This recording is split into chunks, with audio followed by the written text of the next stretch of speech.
Bismillahirrahmanirrahim. Assalamualaikum warahmatullahi wabarakatuh. Puji syukur kita panjatkan kehadirat Allah Subhanahu wa taala karena atas limpahan rahmat-Nya kita semua masih diberikan kesehatan dan kekuatan.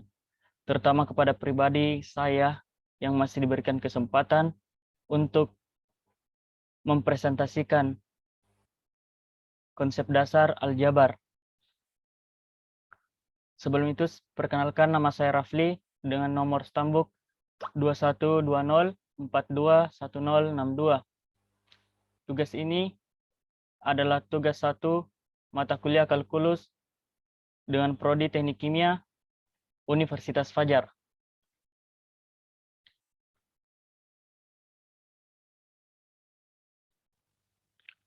Pertama itu pengertian aljabar. Aljabar adalah bagian dari ilmu matematika yang meliputi teori bilangan, geometri, dan analisis penyelesaian. Bentuk aljabar yang pada umumnya yang kita ketahui sejak dari SMP, SMA, dan sampai sekarang yaitu A, X tambah B, di mana A itu adalah koefisien. Koefisien adalah faktor konstanta dari suatu suku berupa sebuah bilangan yang menempel pada variabel.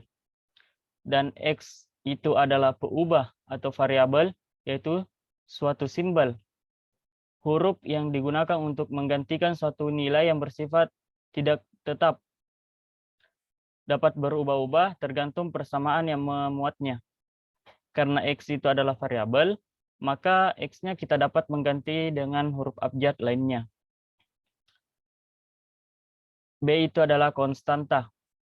Konstanta adalah sebuah konstanta yang nilainya tetap. Jadi dia tidak bergantung pada nilai X dan nilai variabel, dia berdiri sendiri.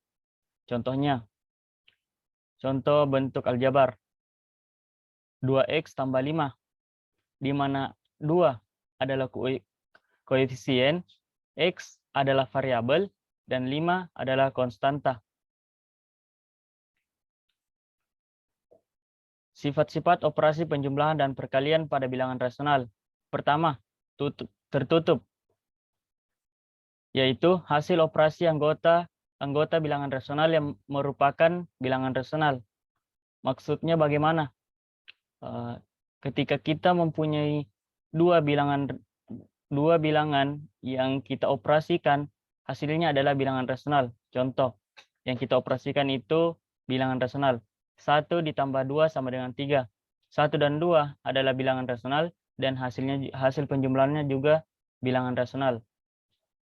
Jadi bilangan rasional yang kita operasikan dengan perkalian atau penjumlahan, maka hasilnya adalah sebuah bilangan rasional juga. Yang kedua, asosiatif, yaitu suatu operasi memiliki sifat asosiatif jika memenuhi aturan, yaitu A operasi dalam kurung B operasi dengan C sama dengan A operasi B kali operasi C. Maksudnya bagaimana? Ketika kita mempunyai 3 bilangan, baik dari penjumlahan, maka kita boleh mengerjakan dari depan atau dari belakang. Contoh, kita punya 3 bilangan, yaitu 1 tambah 2 tambah 3. Kita boleh juga mengerjakannya dari 2 ditambah 3 ditambah 1. Hasilnya sama. Yang ketiga, memiliki unsur satuan atau identitas, yaitu unsur satuan atau identitas suatu operasi terhadap himpunan tertentu merupakan anggota himpunan. Misalkan I itu identitas yang memenuhi aturan, yaitu A operasi identitas sama dengan identitas operasi dengan A. Hasilnya tetap A. Karena kita telah ketahui identitas dari penjumlahan itu 0, jadi apapun bilangan yang ditambah dengan 0, hasilnya tetap bilangan tersebut. Contoh, kita punya bilangan 2. 2 ditambah 0 sama, atau boleh juga 0 ditambah 2 hasilnya tetap 2. Identitas dari perkalian itu 1, contohnya, jadi apapun bilangan yang ketika kita kali 1, maka jawabannya adalah atau hasilnya adalah bilangan tersebut sendiri. Contoh, kita punya bilangan 2. 2 dikali 1 atau 1 dikali 2, hasilnya tetap 2 atau bilangan itu sendiri. Yang keempat, memiliki kebalikan atau inverse. Yaitu inverse, suatu bilangan adalah anggota himpunan yang memenuhi aturan A operasi B sama dengan B operasi A sama dengan identitas. Inverse, operasi penjumlahan pada bilangan rasional adalah negatif dari bilangannya, dan inverse, operasi perkalian pada bilangan rasional adalah 1 per bilangannya. Maksudnya bagaimana? Contoh, pada penjumlahan 2, inverse-nya itu min 2. Pada operasi perkalian 5, inverse-nya itu 1 per 5. Next, kita lanjut yang kelima, komutatif.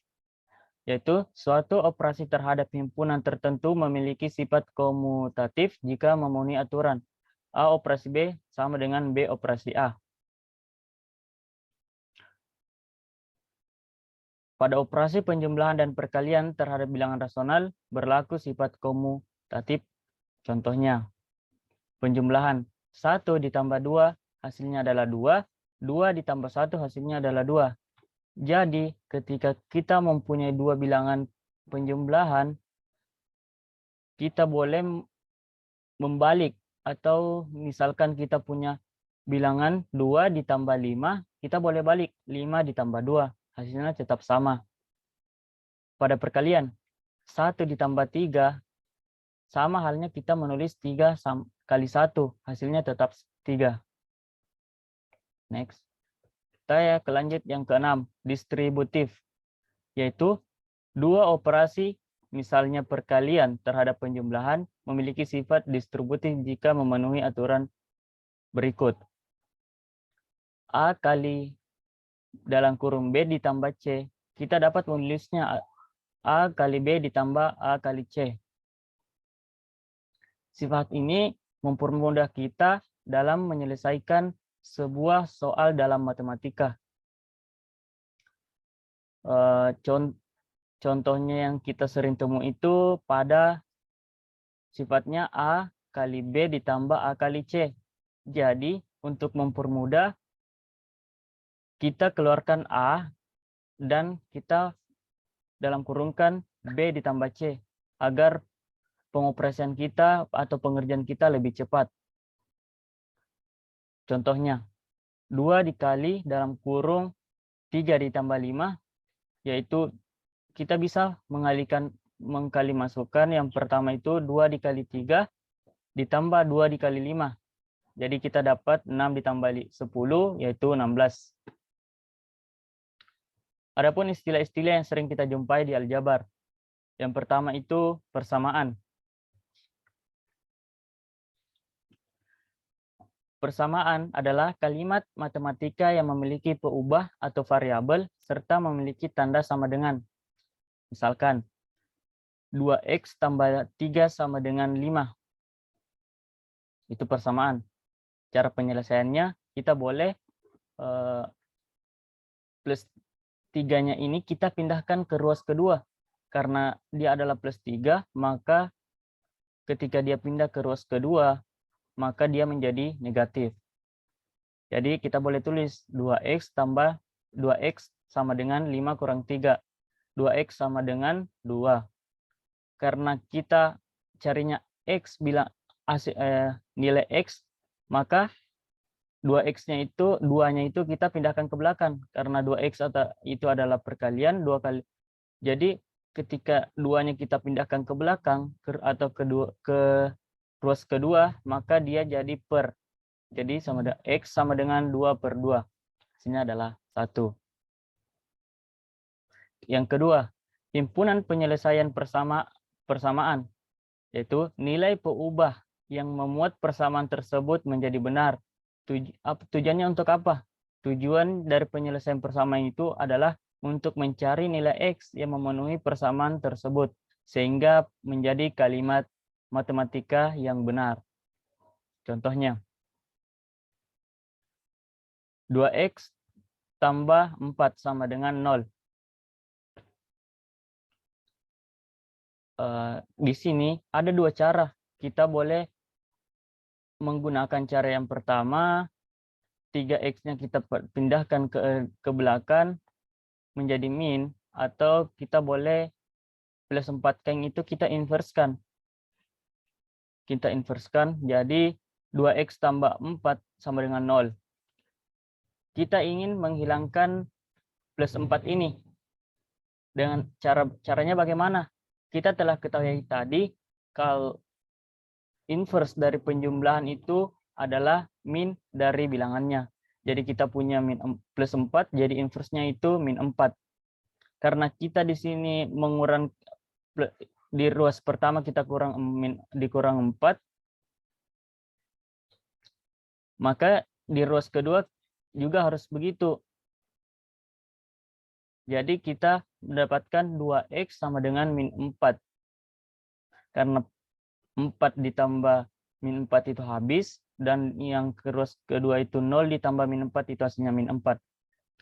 Jadi kita telah dapat 2x sama dengan min 4. Kita ingin lagi menghilangkan duanya. Kita telah ketahui bahwa inverse pada perkalian itu adalah per dari bilangan yang kita ingin inverskan. Karena kita mempunyai 2x, maka kita boleh menuliskan 1/2 atau inverse dari 2x itu adalah 1/2 kali 2x. Karena di depan kita kalikan min 2, berarti pada ruas kedua kita harus juga mengalikan min 1/2. Dikalikan 1/2. Jadi 1/2 dikali 2 sama habis, jadi sisa x. Pada ke ruas kedua, 1/2 dikali min 4 itu hasilnya min 2. Yang ketiga, eksponen atau pangkat, yaitu mempunyai prioritas kedua sejajar dengan operasi akar setelah tanda kurung dalam operasi hitung matematika. Jadi misalkan kita punya contoh 2 kuadrat dikali atau dalam kurung 7 kurang 4 ditambah 2 dikali 5 kali 5 bagi 2 kurang 8.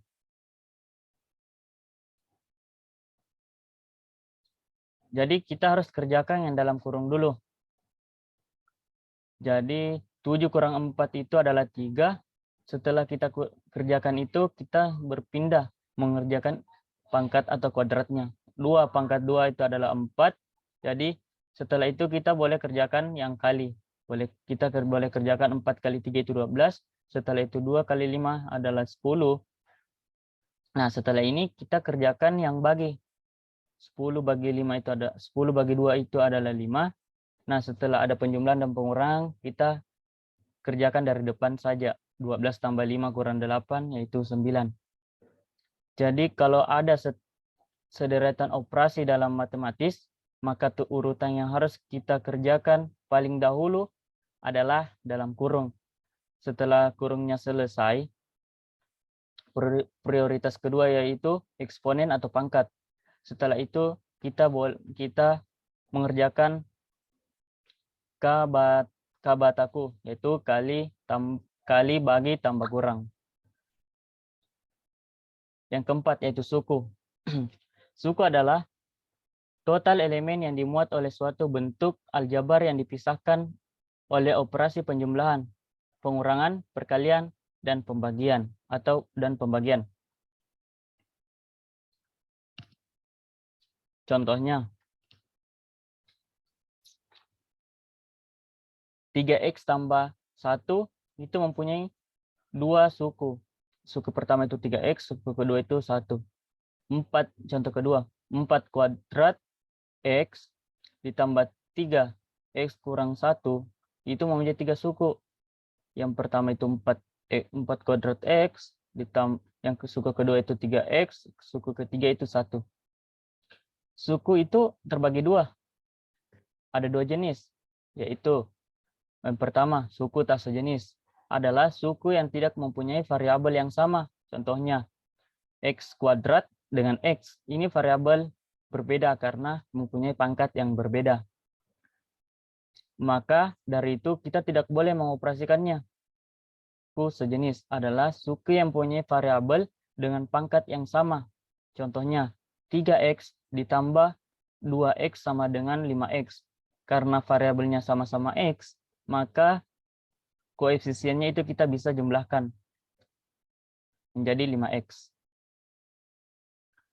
Sekian dan terima kasih. Itulah tadi pemaparan hasil PowerPoint yang saya kerjakan tentang konsep dasar aljabar. Mohon maaf jika ada kesalahan kata.